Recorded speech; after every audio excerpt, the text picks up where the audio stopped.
Hello दोस्तों, Manoj sir physics YouTube channel में आपका स्वागत और अभिनंदन है। मेरे प्यारे बच्चों, कल जो पढ़ाया गया था उसके आगे आज हम पढ़ा रहे हैं।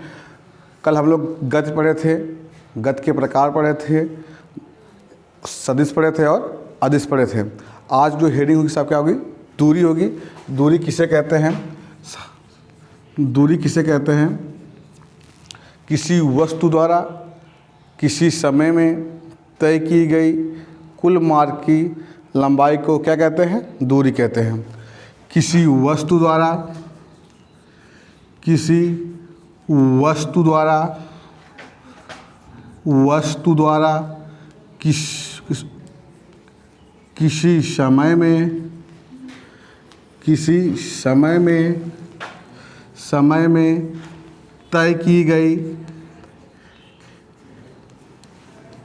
तय की गई कुल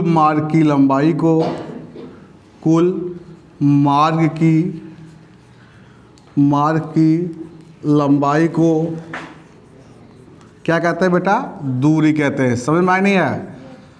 मतलब मैं क्या पूछा आपसे कि दूरी किसे कहते हैं, तो आप बताएंगे किसी वस्तु द्वारा किसी समय में तय की गई कुल मार्ग की लंबाई को दूरी कहते हैं। जैसे कोई व्यक्ति है, वह बिंदु ए से चलना प्रारंभ करता है, बी तक पहुंचने में ए से बी तक के बीच की दूरी कितनी है? 5 किलोमीटर है। वह ए से बी तक गया, कितना गया? 5 किलोमीटर गया। फिर बी से ए तक आया, कितना आएगा भैया? 5 किलोमीटर आया। तो दूरी कितनी हुई इसकी? दूरी कितनी हुई? 5 + 5 बराबर कितना होगा भैया? 10 किलोमीटर। टोटल कितनी दूरी हुई है? 10 किलोमीटर। दूरी हमेशा कैसी होती है? धनात्मक होती है। कैसी होती है बेटा? धनात्मक होती है। दूरी हमेशा धनात्मक होती है।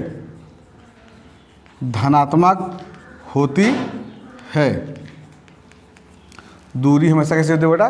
धनात्मक होती है। दूरी एक कौन सी राशि है? अदिश राशि है। दूरी एक अदिश राशि है। दूरी एक कौन सी राशि है बेटा? अदिश राशि है।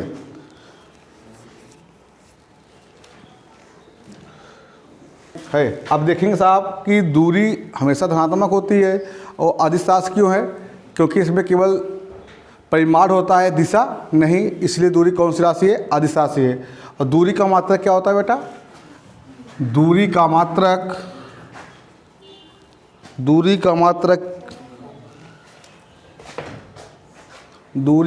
क्या होता है बेटा? मीटर होता है। दूरी का मात्रक क्या होता है बेटा? मीटर होता है। इसको लिखते हैं दूरी का मात्रक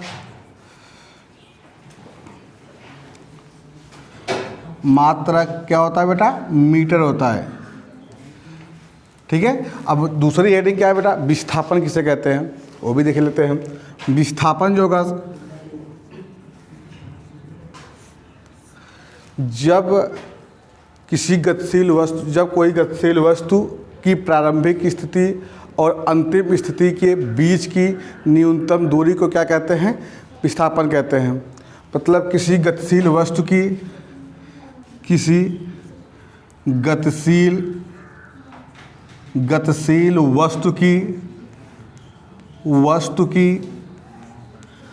प्रारंभिक स्थिति व अंतिम स्थिति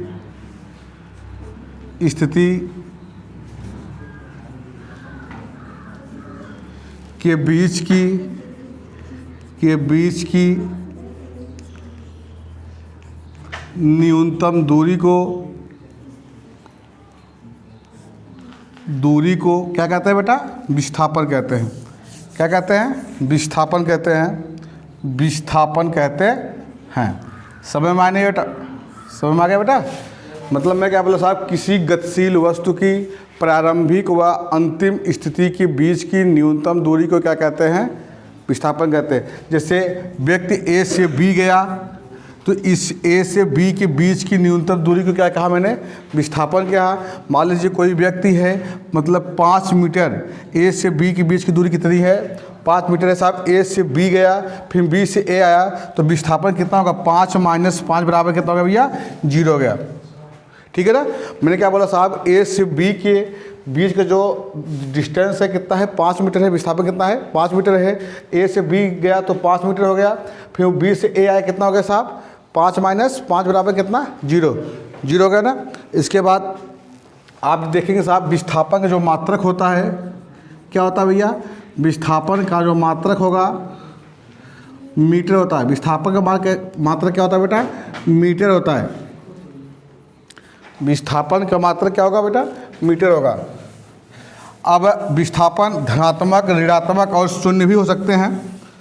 विस्थापन जो होगा साहब, धनात्मक, ऋणात्मक और शून्य भी हो सकते हैं। विस्थापन धनात्मक,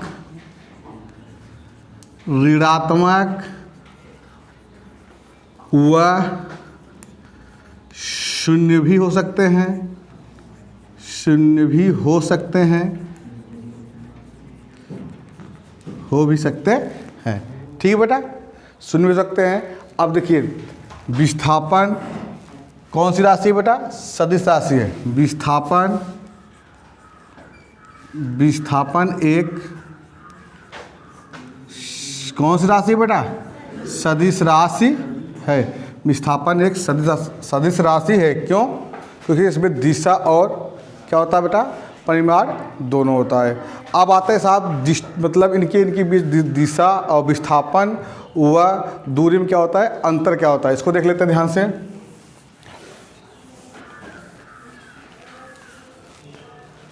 विस्थापन और दूरी में क्या बेटा, अंतर देखते हैं। जैसे एक तरफ मैं क्या लिख लेता हूँ साहब, दूरी, और एक तरफ क्या लिख लूँगा बेटा, विस्थापन। चलिए पहले छोटे से स्टार्ट करते हैं। दूरी का मात्रक क्या होता है बेटा, विस्थापन न भैया। अब दूरी का मात्रक क्या होता है, दूरी का मात्रक मीटर, और विस्थापन का मात्रक क्या होता है बेटा, मीटर। इसका भी मात्रक क्या होगा, मीटर होगा। ठीक है। नंबर 1 पॉइंट, दूरी कैसी होती है, धनात्मक होती है। ठीक है, लिखेंगे बेटा, दूरी सदैव कैसी होती है बेटा, धनात्मक होती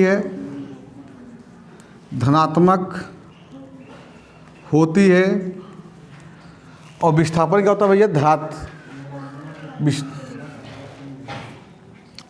क्या होता है, धनात्मक, ऋणात्मक और शून्य हो सकता है।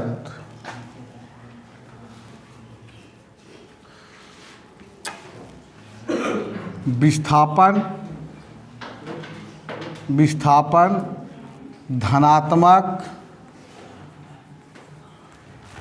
ऋणात्मक व शून्य भी हो सकते हैं,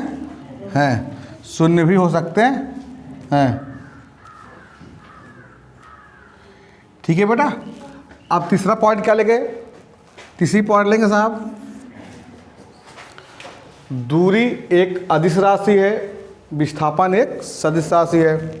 समय माना बेटा, दूरी एक सदिश राशि है, एक अदिश राशि है,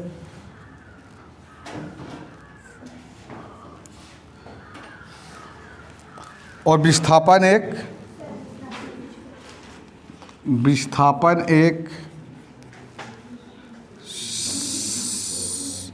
सदिश राशि है। ठीक है बेटा। अब इसका एक परिभाषा होता है। अब दूरी की परिभाषा क्या हो साहब, किसी वस्तु द्वारा किसी समय में तय की गई कुल मार्ग की लंबाई को क्या कहते हैं, दूरी कहते हैं। ठीक है। अब विस्थापन किसे कहते हैं, किसी गतिशील वस्तु के प्रारंभिक व अंतिम स्थितियों के बीच की न्यूनतम दूरी को क्या कहते हैं, विस्थापन कहते हैं। परिभाषा एक हो गया साहब। चौथा वाला अंतर। लेकिन इसको ज़रूर पढ़ लीजिएगा साहब, कोई भी मतलब आपको सवाल दे देगा, इसमें पूछेगा साहब एक दूरी कैसी हो गई, धनात्मक हो गई, और विस्थापन कैसा हो गया, ऋणात्मक, धनात्मक और शून्य होगा। जैसे वैकल्पिक क्वेश्चन में पूछ देता साहब आपको, ऑब्जेक्टिव क्वेश्चन में पूछेगा विस्थापन कैसा है, आप धनात्मक होता है, ऋणात्मक होता है, शून्य होते हैं कि ए सभी होते हैं। तो आप जो विस्थापन होता है धनात्मक, ऋणात्मक, शून्य तीनों होते हैं, इसलिए चौथा वाला विकल्प क्या हो गया, सही हो गया। तो मेरे प्यारे बच्चों, इसके आगे हम आपको कल बताएंगे इसकी अगली टॉपिक। मुझे पूरा विश्वास है कि आप जो मैं पढ़ाया हूँ आपको बहुत आनंद आ रहा होगा। मेरे चैनल को सब्सक्राइब, लाइक और ज़रूर कीजिएगा, शेयर ज़रूर कीजिएगा। That's all.